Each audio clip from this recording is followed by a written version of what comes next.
Well, we were hoping for snow. We got it. What do you think, Robert? Oh, heck yeah. This is Christmas time. It feels like Christmas now. All the decorations and the snow is really coming down.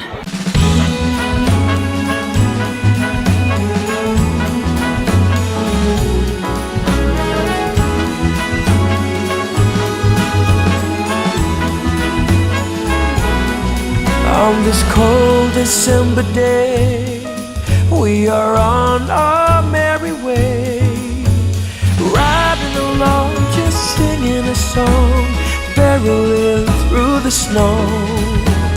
Bells are jingling, snowflakes tingling, Rudolph knows where to go. On this cold December day, I am piloting my sleigh.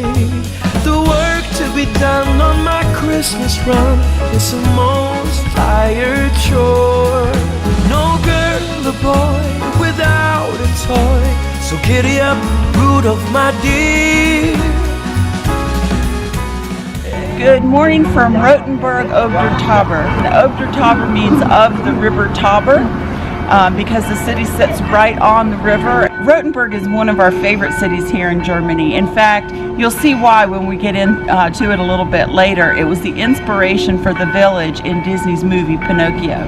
One of the beautiful things about the city is that the buildings are all original because it was one of the few cities in Germany that wasn't bombed during the war because it didn't have any real strategic significance. It didn't have any industry or factories or anything like that. So they pretty much remained intact, and it is a walled city, and we'll see part of that. So let's go ahead and take a look.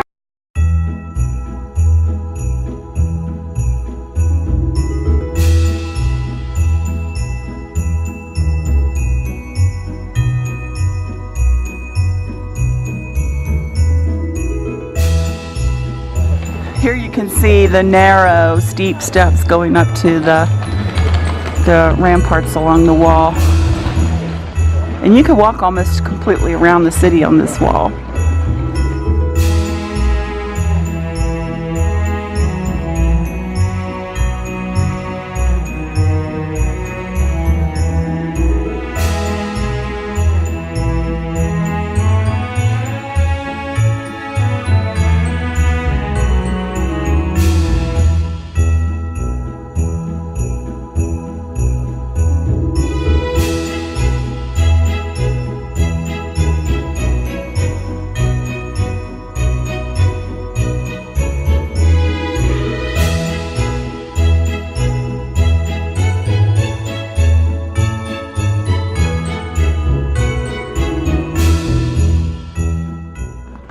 So this is the main market here in Rothenburg, and you can see they have their Christmas festival going on right now too. This is the government house, or rat house as it's called in German. And there's the town clock. A lot of these places have their town clock, and this one, I think every hour does some cute little thing. So maybe I'll catch that later. Right now, Mark is in search of hot Glühwein, which is hot spiced wine. It's pretty cold today. I don't see Glühwein here. No, this is food. So we're going to go on into the market and see what we can find.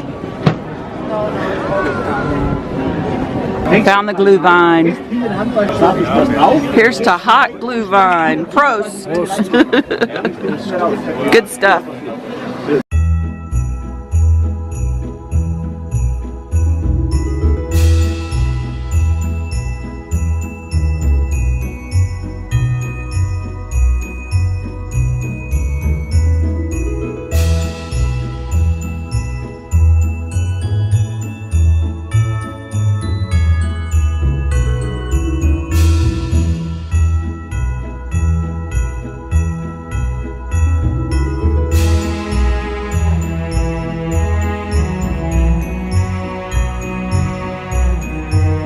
Here are the Schneeballs.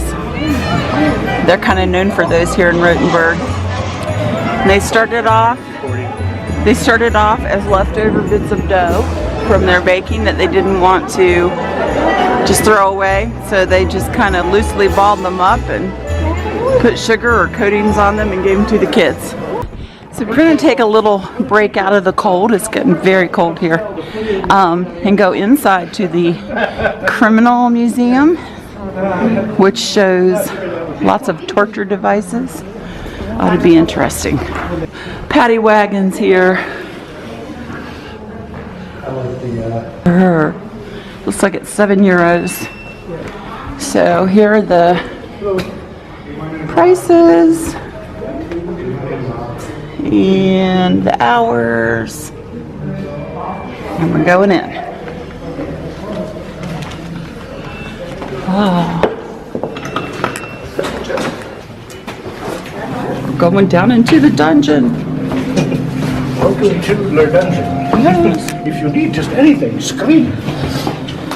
Torture instruments. This is a stretching ladder. Yuck. This is a stretching rack. That's, yeah.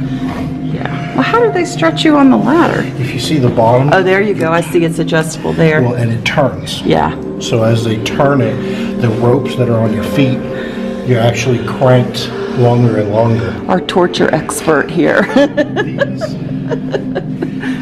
These are actually worse. Yeah. This is a chair that they sat you in the chair and strapped you in, and they could apply weight on top of you. Yeah. So as they applied more and more weight, the spikes bit into you. That would have felt That's the good. same rack is over here, but that one you actually had spikes on rollers that as you were there, they could turn the spikes through you. We should introduce you. This is our friend Robert, the torturer. Oh, I love medieval history. And so with that crank, the weight that was on your feet, they could raise and lower you, so it would either apply the weight incrementally or more and more and more. And that was a Oh, there's the weights on the floor. Yeah. In London. Now what does this chair do?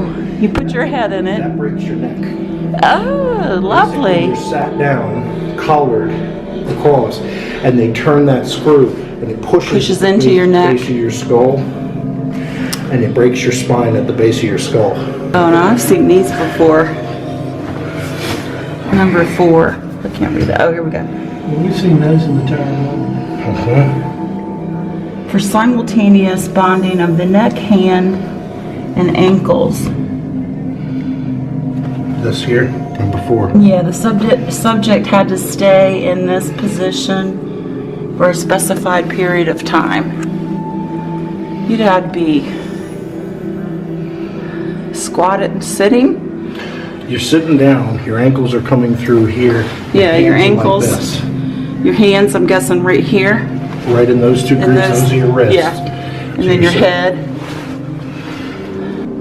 These have the very lovely name of neck violins, but they weren't very lovely. This says the double neck violin for quarrelsome women or quarrelsome couples.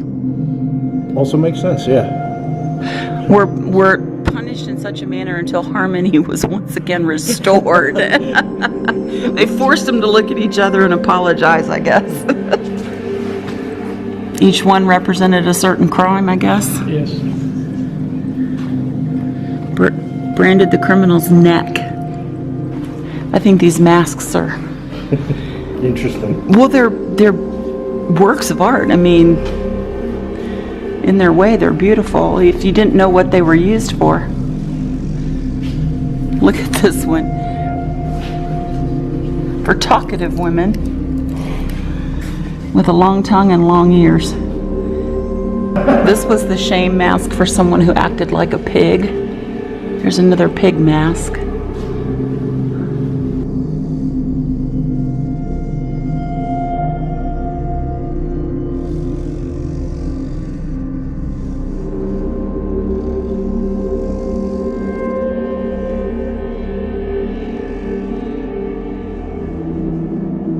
Here's the picture of the inside of the Iron Maiden with the spikes. This is an executioner's cloak.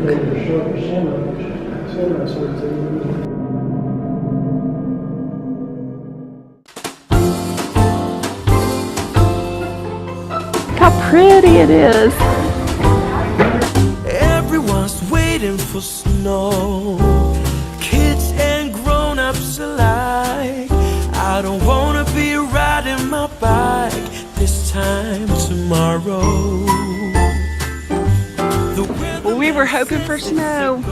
We got it. What do you think, Robert? Oh, heck yeah.